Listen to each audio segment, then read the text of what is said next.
have my mic back. They will each have 2 minutes for summation, and since Mr. DeVore went first, Mr. Campbell will go first on the summation, 2 minutes. Well, to be fair, I've got one. No, that's what I said. Unless you go ahead. Okay, Well, you can leave. No, I wouldn't cheat myself out of the opportunity. No, I mean that quite sincerely. I wouldn't cheat myself out of the opportunity to learn something. I've enjoyed getting to know Chuck DeVore. I've known him for a long time. When I was running for Congress, my good friend Chris Cox and I, we were sworn in the same day, and so I knew Chuck through Chris. Tonight has been, I think, a very good exchange and explanation of why the Republican candidates for United States Senate must succeed. Senator Barbara Boxer would be so contrary to everything that you've heard here tonight. It wouldn't even be in the shades of gray. It would be, I want more government because we know better than you. It would be, we want to take over because you're not to be trusted with your own life.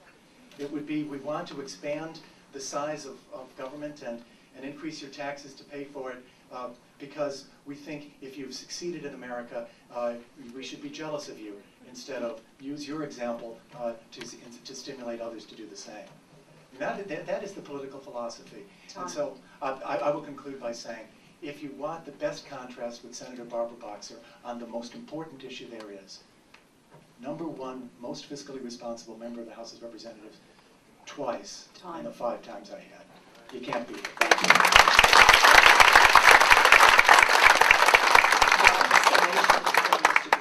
Well, I think I offer the greatest distinction between myself and our junior senator, because after all, I'm 6'4½", and she's 4'11½". So, you know, there you have it, right there, the long and the short.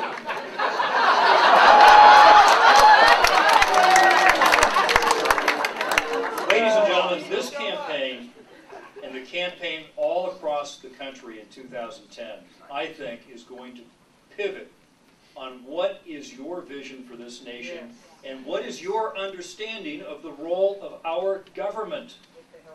Our founders laid it out very, very clearly with the preamble of the Declaration of Independence. We hold these truths to be self-evident, that all men are created equal, that they are endowed by their Creator with certain unalienable rights, that among these are life, liberty, and the pursuit of happiness, and to secure these rights, governments are instituted among men. Ladies and gentlemen, that's why we have a Constitution, to make the realization of that mission statement true. Our founders were very practical individuals. They understood that humans are imperfect and they crave power.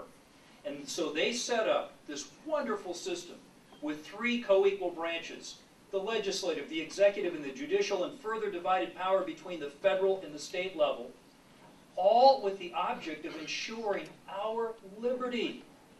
Our liberty, because we are created in God's image. We have inherent dignity. That is the role of government, not to protect us from our own stupid decisions. And ladies and gentlemen, if you want to look no further than to see where this philosophy of government has taken us, this philosophy that stands in opposition to the founders' philosophy, you need to look no further than Barbara Boxer and Nancy Pelosi and Harry Reid, Dianne Feinstein, and our president, because that's what they believe in: more government and less freedom. And I believe that this election cycle, is the year that we begin the long march back to restoring America to its promise.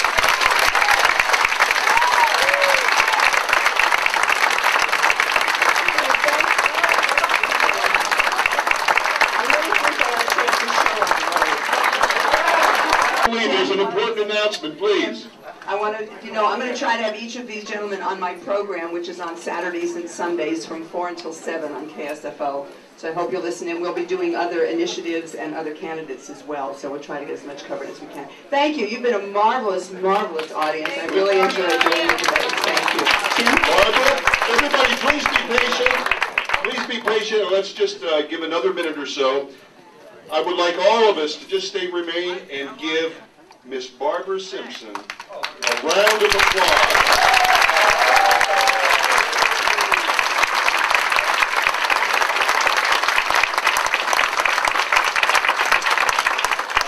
say we will miss you because I know we will ask you to come back, and I know you'll say yes.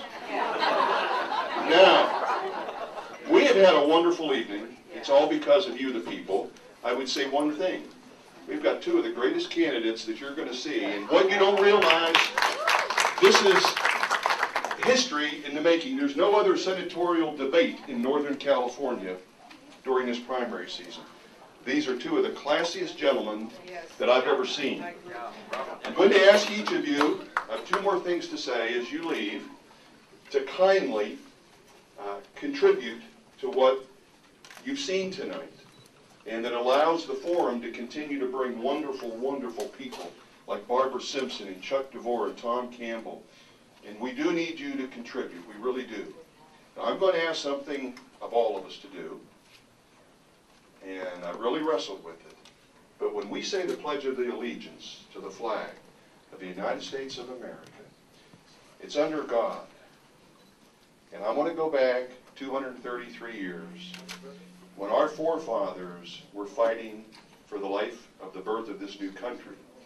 And if you look at each and every one of them, from George Washington to Thomas Jefferson to John Adams, Thomas Paine, they all believed that what they were doing came about from a power and a deity greater than any of us men here.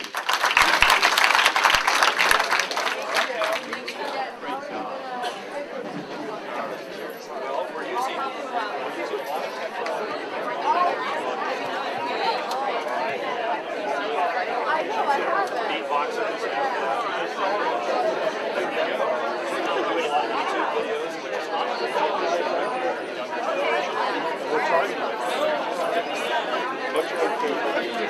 You write so many times. Thank you for coming. I'm telling you, we're gonna try to.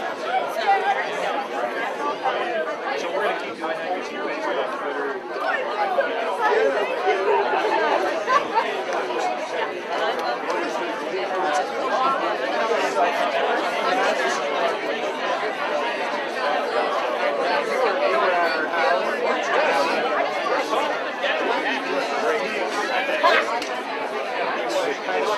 Thank you for coming.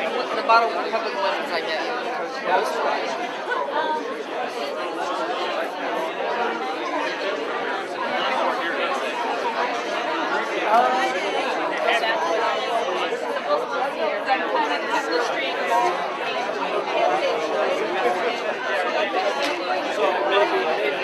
I'm just saying, if that's where you, if that's your expertise, those races too. I think you ought to straighten those guys up. That's what I think you ought to do, but it ain't gonna happen.